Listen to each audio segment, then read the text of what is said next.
Good morning, everybody. I'm at the Klamoya Casino near Klamath Falls, Oregon. And yesterday I got a little bit of a late start, and I got to those hot springs. It was pretty late in the afternoon, and then getting back out of that area, it just takes a while. It's all mountain roads, and so by the time I got back on 97, the main highway through here, it was dark, and I just didn't feel like searching out other campsites, which there are plenty around here, but you know, up mountain roads and stuff, and it gets dark here, like seriously dark. So anyway, I stayed at the casino, and it was fine. It was not loud. I don't know if I'd call it quiet, but it wasn't bad. But it is cold. It is seriously cold. We'll see. We'll see where I end up. If it's cold and raining, I'm not going to be doing a lot of outdoor activities. So I might just have to find a movie theater or something. But let's get on the road. Get this heat going in this van. Brr.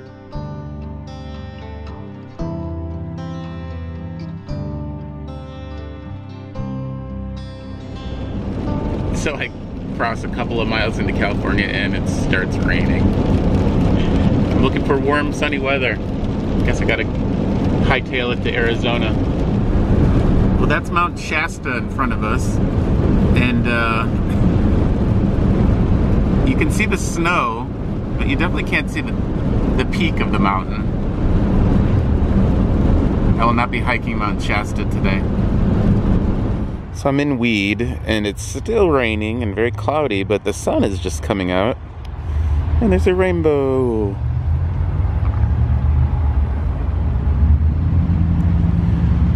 And I don't know if you can see it, but it looks like the rainbow ends right here in the parking lot. That's funny. Pretty. And it goes to Taco Bell.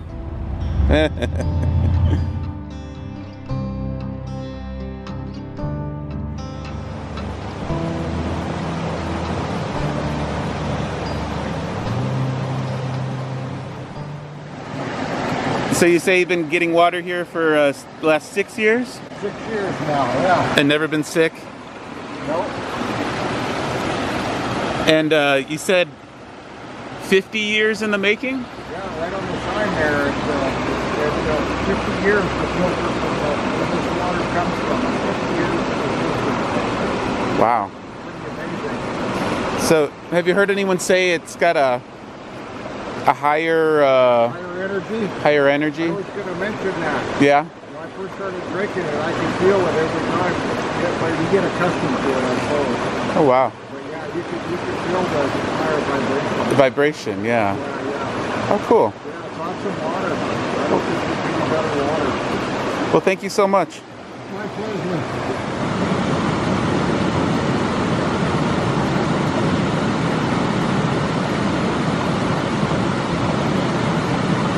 Sign before, but that man was right. It says this water fell as precipitation on Mount Shasta more than 50 years ago.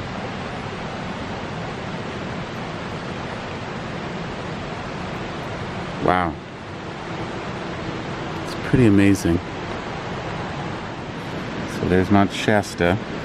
Today it's completely covered in clouds and snow. And there's the headwaters where we are.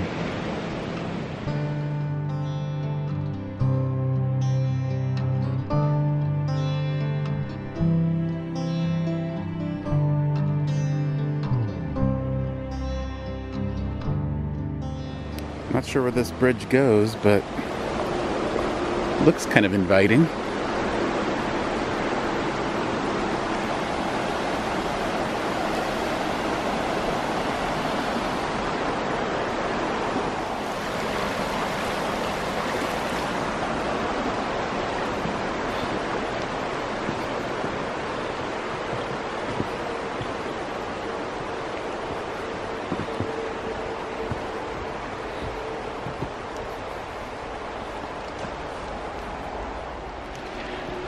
smells really great back here. Oh, there's a series of little bridges. Wow, the creek splits up quite a bit. And I guess that's a heck of a lot of water come out of one place at one time.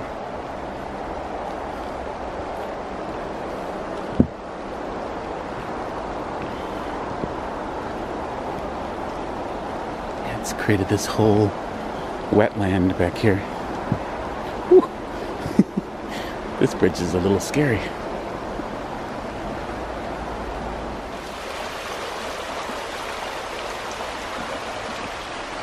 That giant spring, it breaks up into what seems like maybe a dozen little creeks all around it.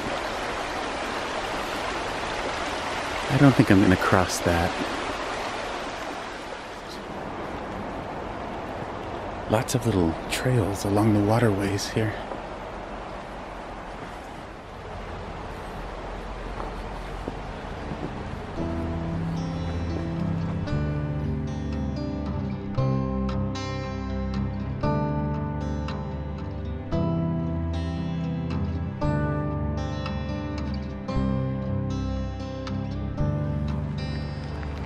Found another bridge.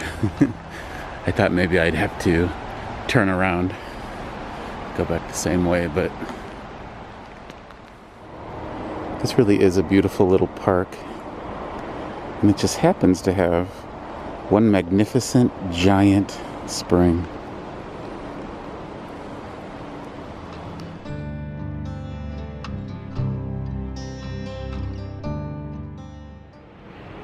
Good morning, everybody. I'm in Weed, California, which is just at the base of Mount Shasta, and I wasn't planning on spending the night around here. I was going to go on a hike yesterday, but it rained most of the day, and then I decided to stay the night, and I wanted to see the views around here, and I woke up to soup. It's pea soup. Mount Shasta is right over there, but you can't see it at all. You can see a little bit of these mountains. You can see all the clouds, but it looks like it might be clearing up just a bit over there. This is a rest stop where I stayed, and it was fine. Obviously there's highway noise and truck noise, but when you have a pair of good earplugs, it doesn't matter. I slept perfectly well.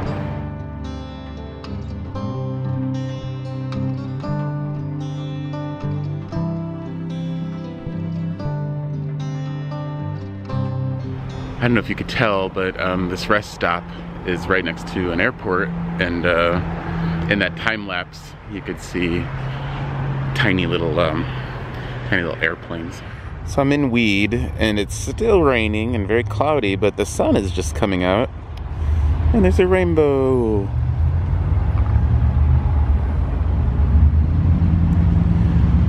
And I don't know if you can see it, but it looks like the rainbow ends right here in the parking lot. That's funny. Pretty. And it goes to Taco Bell. I'm driving through Weed and then past Mount Shasta City, and the sun comes out, so it's awesome.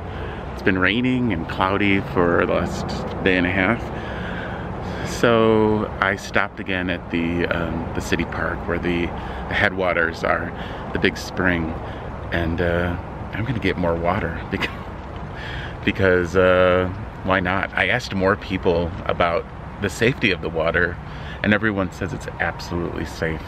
The man at the grocery store told me that as long as hippies weren't bathing in the water while you're there, it's clean. Yeah, that's horrible. Anyway, yeah, going to get more water.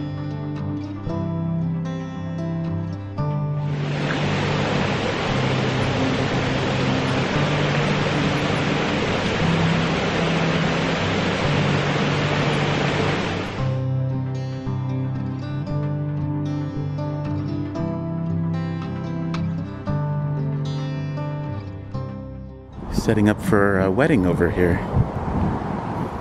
It's a beautiful place to have a wedding. You have beautiful weather.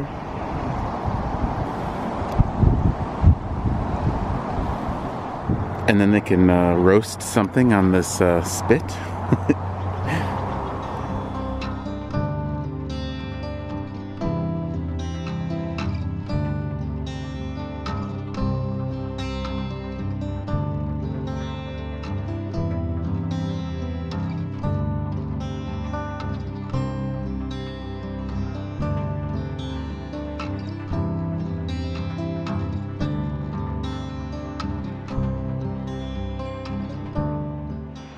So the native people of this area consider this to be a sacred spot.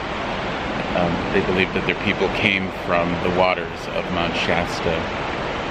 And I was lucky enough to be here yesterday while some of the native people came and did a ceremony. They were making music and saying prayer. And then at the end they asked me if I'd like to say a prayer also. And so what they had was like an offering, and it was corn and other grains in a little like box, ornamental box, and so they gave me just a small amount and said if I wanted to say a prayer and release it to the water, and I did. And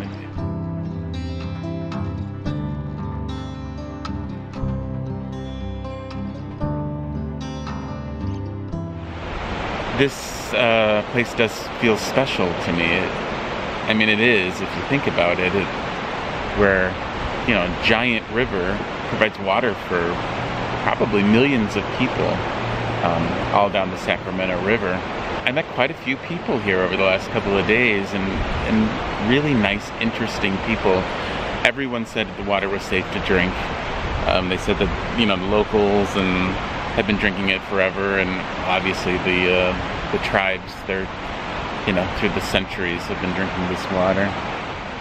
I was doing some reading on the internet, and unfortunately the Crystal Geyser Company, who's a, you know, big water bottling company, who already, from my understanding, already has a local facility, is planning on making another factory here and tapping directly into the aquifer, which is troubling. The local people are outraged, as they should be, and there's been a lot of blowback from the locals and the tribes in the area. And apparently Crystal Geyser and the giant corporation, Japanese corporation that owns them, has paid absolutely no attention to their concerns. So I definitely hope that that's not going to happen. Ruining a sacred spot, the environmental impact or the potential impact, just the aspect of, like, the community aspect of it is so cool. Like, people gathering here, people making music here, people talking and meeting, and it's really awesome. It's a special place.